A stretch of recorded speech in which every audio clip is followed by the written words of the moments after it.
Olá, galerinha do sexto ano, tudo bem com vocês? Estamos de volta depois deste período de recesso para darmos continuidade às videoaulas de língua portuguesa.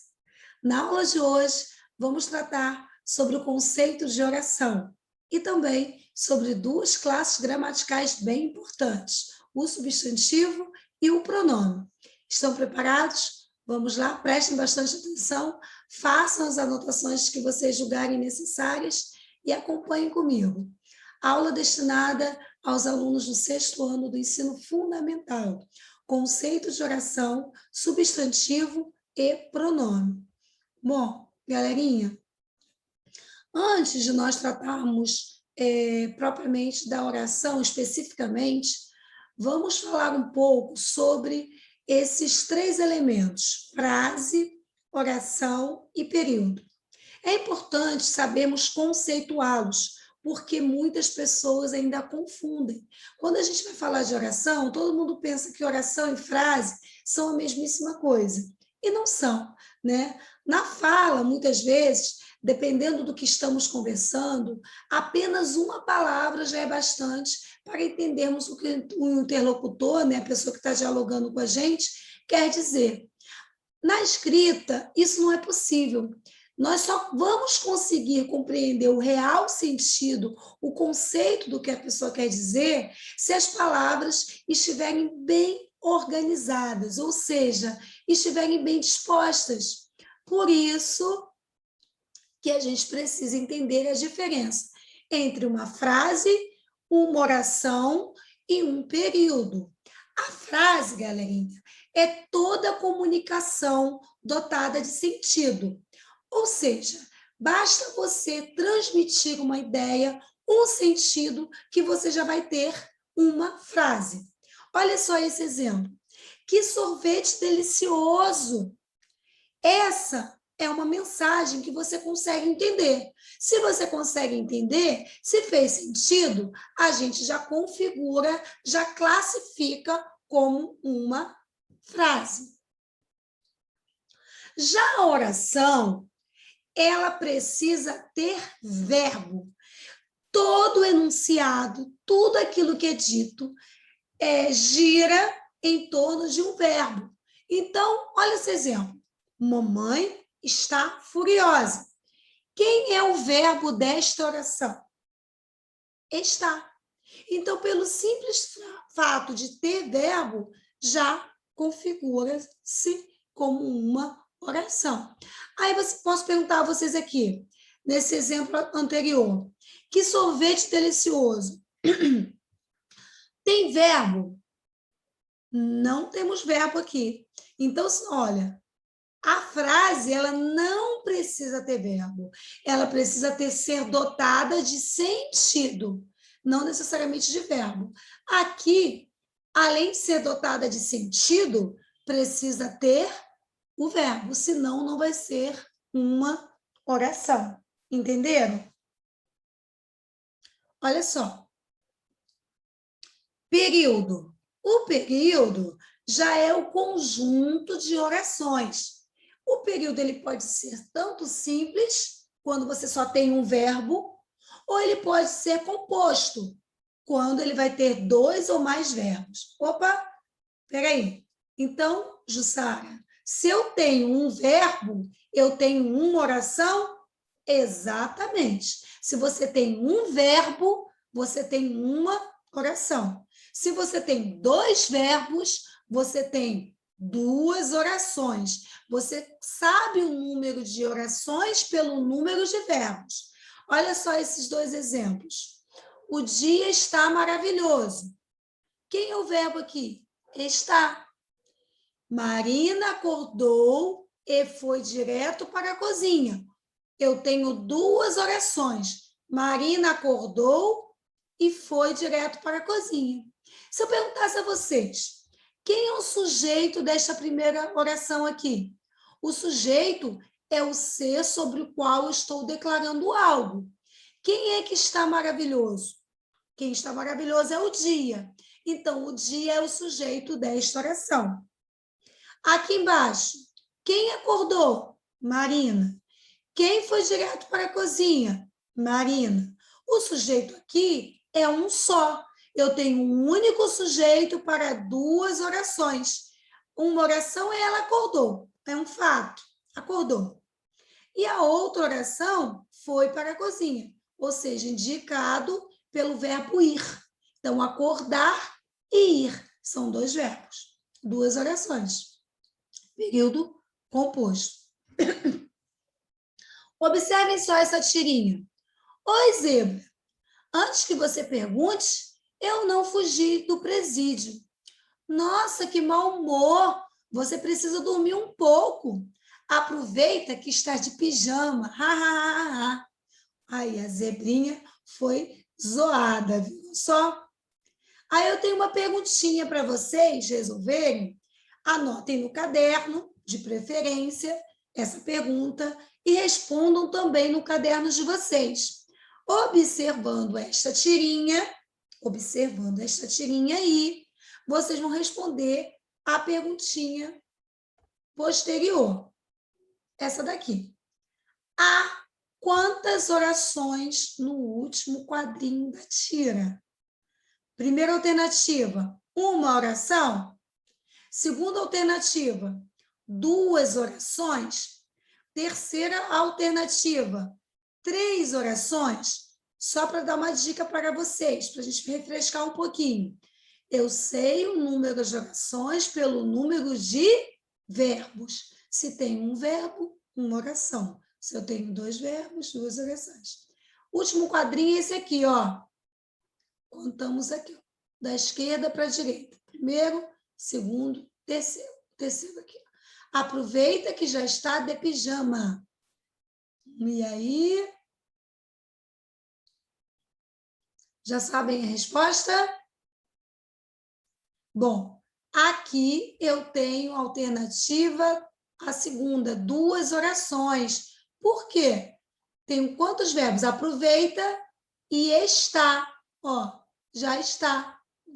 Então, eu tenho 2 verbos. Se eu tenho 2 verbos, eu tenho 2 orações. Ok? Bom, agora nós vamos falar um pouco sobre 2 classes gramaticais muito importantes, que é o substantivo, que são o substantivo e o pronome. Gente, a língua portuguesa, galera, possui alguns princípios, tá? Algumas regras, algumas divisões. E uma dessas divisões é exatamente separar as palavras de acordo com as suas características.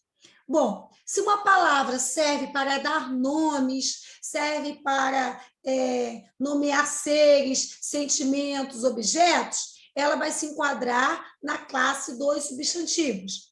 Se uma palavra serve para caracterizar, dar qualidade, ela vai se enquadrar dentro da classe dos adjetivos.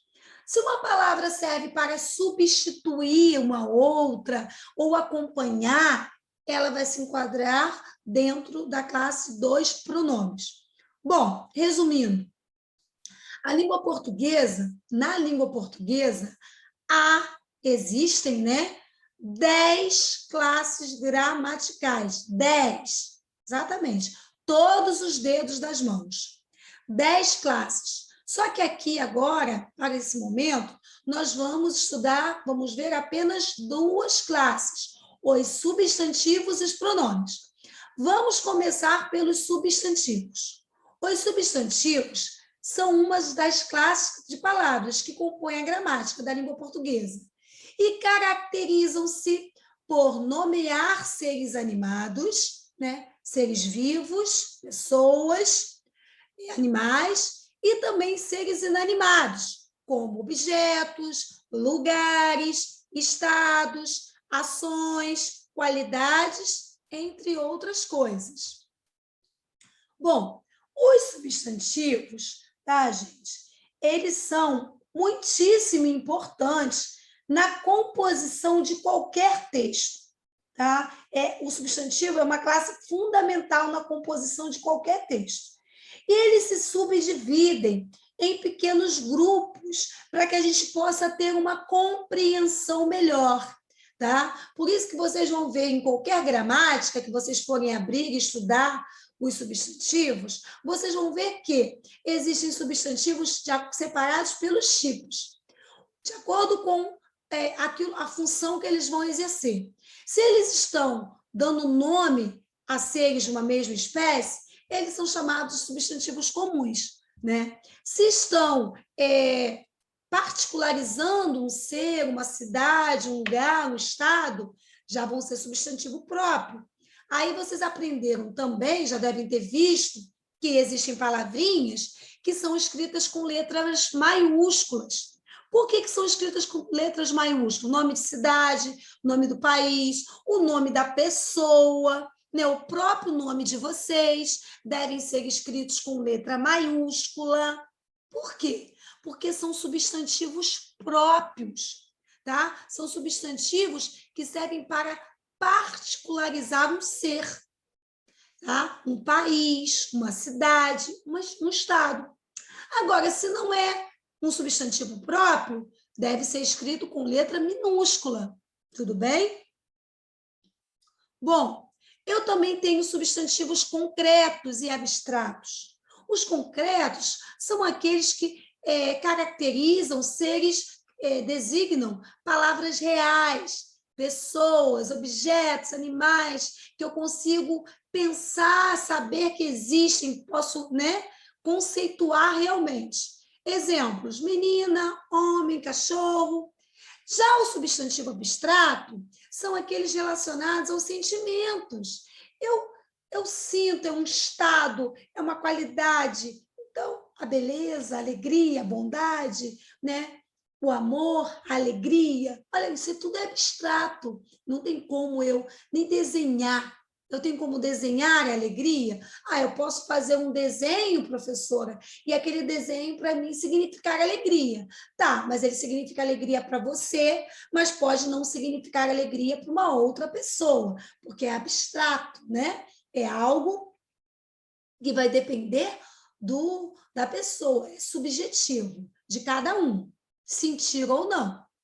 Bom, eu não estou aqui, galerinha, classificando todos os tipos de substantivos, não, tá?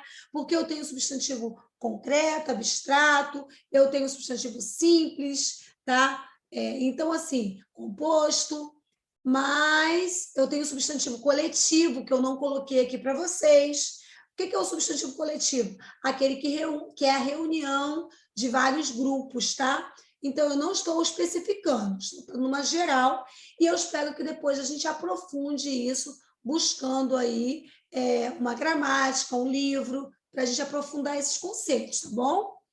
O que são pronomes?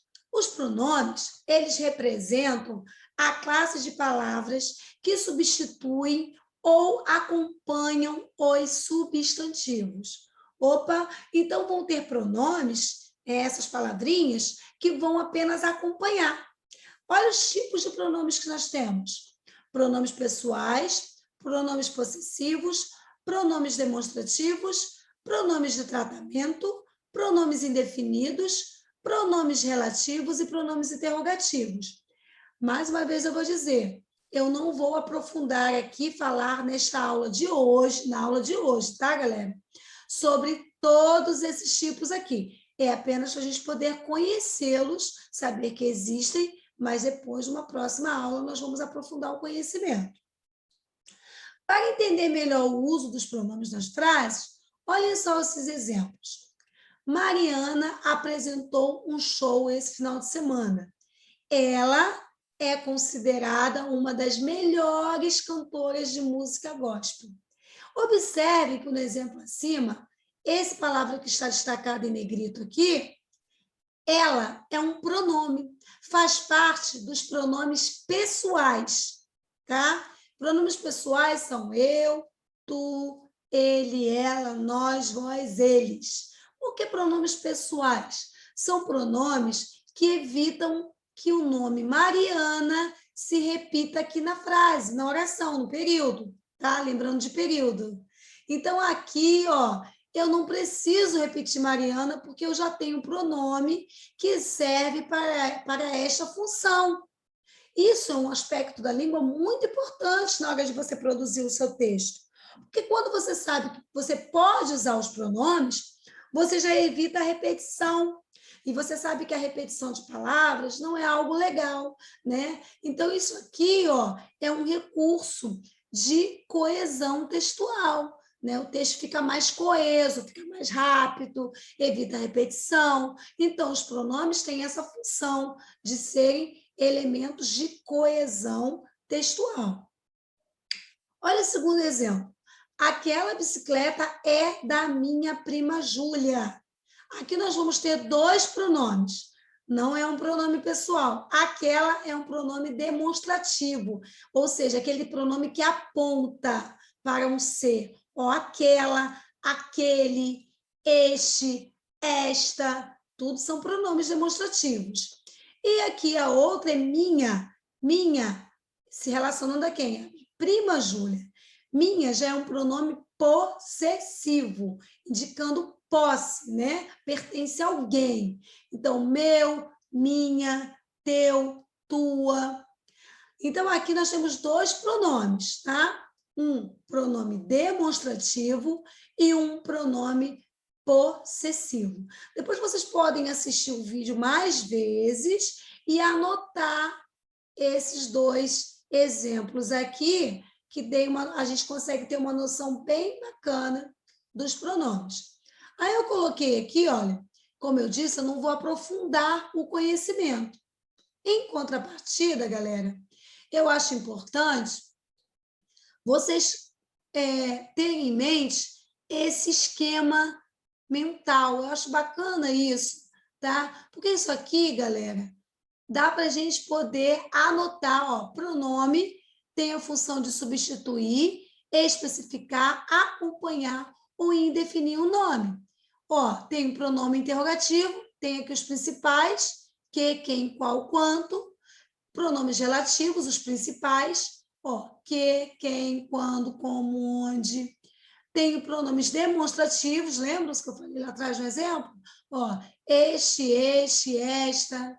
Tudo isso aqui, ó, é muito importante vocês assistirem o vídeo, né? Pausarem nessa imagem e copiarem este esquema mental no caderno. É muito importante, galera, porque esquema mental é uma forma resumida, tá? Para você ficar estudando depois, para você fazer as suas atividades posteriormente, né? As atividades que forem recebidas através do Google Formulário, tá? Então, realmente vai ajudá-los bastante. Copie esse esquema mental aí.